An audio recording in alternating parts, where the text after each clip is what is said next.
বাল্য বিবাহ বিৰোধী অভিযান ৰাজ্যৰ মুখ্যমন্ত্ৰী ডক্টৰ হিমন্ত বিশ্ব শৰ্মাই কঠোৰ তৎপৰতাৰে চলোৱা দেখিবলৈ পোৱা গৈছে আৰু তাৰ সময়তে এগৰাকী কংগ্ৰেছৰ বিধায়কে কৈছে যে ৰাজ্যত বন্ধ নহয় বাল্য বিবাহ নিযুত মইনা আঁচনিও বন্ধ কৰিব নোৱাৰে বাল্য বিবাহ বিশেষকৈ চৰ অঞ্চলতে বাল্য বিবাহ বন্ধ কৰাটো সম্ভৱ নহয় বুলি উল্লেখ কৰিছে কংগ্ৰেছৰ বিধায়ক ৱাজিদ আলী চৌধুৰীয়ে কিন্তু কিয় এগৰাকী কংগ্ৰেছ বিধায়কে ক'বলৈ বাধ্য হ'ল যে ৰাজ্যত বন্ধ নহয় চৰ অঞ্চলত বন্ধ নহয় বাল্য বিবাহ আমি সবিস্তাৰে খবৰটো লৈ অহাৰ চেষ্টা কৰিম এটা ডাঙৰ খবৰ জনাবলৈ চেষ্টা কৰিছো যিমান চেষ্টা কৰিলো ৰাজ্যত বন্ধ নহয় বাল্য বিবাহক লৈ এই মন্তব্য কংগ্ৰেছ বিধায়কৰ চৰ অঞ্চলত বাল্য বিবাহ বন্ধ কৰা সম্ভৱ নহয়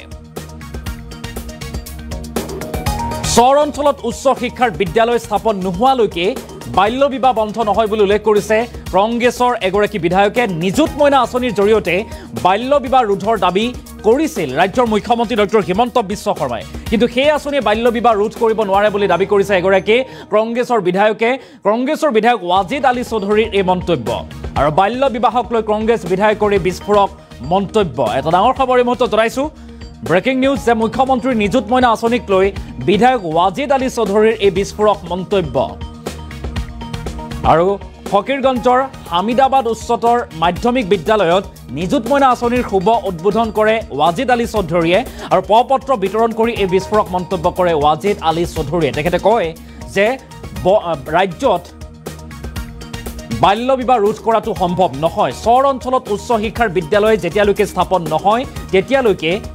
বন্ধ নহয় বাল্য বিবাহ আৰু যিমান চেষ্টা কৰিলো ৰাজ্যত বন্ধ নহয় বাল্য বিবাহ বুলি উল্লেখ কৰিছে চৰ অঞ্চলত বাল্য বিবাহ বন্ধ কৰা সম্ভৱ নহয় বুলি উল্লেখ কৰিছে এগৰাকী কংগ্ৰেছ বিধায়ক ৱাজিদ আলী চৌধুৰী আৰু ৱাজিদ আলী চৌধুৰী হৈছে এগৰাকী কংগ্ৰেছৰ জ্যেষ্ঠ বিধায়ক লগতে এক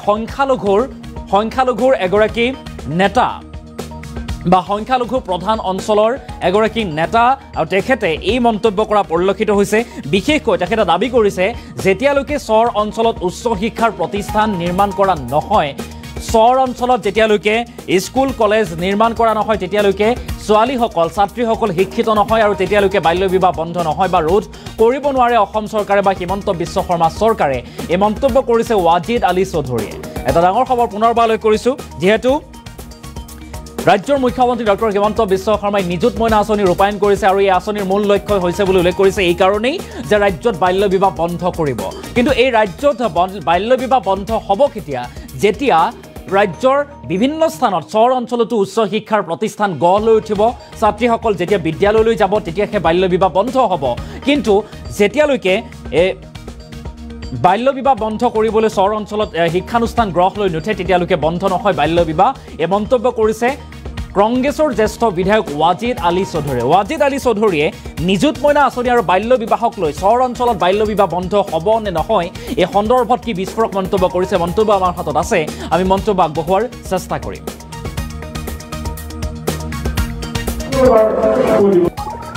নিযুত মইনা আঁচনি মুখ্যমন্ত্ৰী ডাঙৰীয়াই যোৱা ৮ তাৰিখে গোটেই অসমৰ ছাত্ৰীসকলক উদ্দেশ্য কৰি তেখেতে বক্তব্য ৰাখিছে আজি হামিদাবাদ উচ্চতৰ মাধ্যমিক বিদ্যালয়ৰ নিযুত মইনা আঁচনিৰ ফৰ্ম বিতৰণ কৰা হ'ল এই আঁচনিখন সম্পৰ্কে ইতিমধ্যে মোৰ বক্তব্যত মই কৈছোঁ যে অকল মুখ্যমন্ত্ৰী কোৱাৰ দৰে চাইল্ড মেৰেজ ৰোধ কৰিব এই আঁচনিৰ জৰিয়তে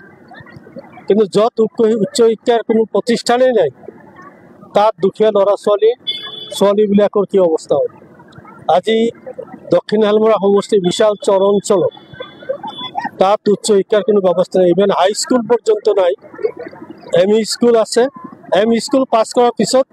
সেই ছাত্ৰীসকলে কি কৰিব আৰু কোনো উচ্চ শিক্ষাৰ কোনো ব্যৱস্থা নাথাকাত তেওঁলোকে ঘৰত বহি থকাৰ কাৰণে চাইল্ড মেৰেজৰ কাৰণে গাৰ্জিয়ানে প্ৰেছাৰ ক্ৰিয়েট কৰে গতিকে যেতিয়ালৈকে চৰ অঞ্চলত উচ্চ শিক্ষাৰ ব্যৱস্থা কৰা নহ'ব তেতিয়ালৈকে চাইল্ড মেৰেজ সম্পূৰ্ণ মানে গভৰ্ণমেণ্টে চেষ্টা কৰিলেও সেইটো ৰোধ কৰিবলৈ নোৱাৰিব নিযুত মইনা আঁচনি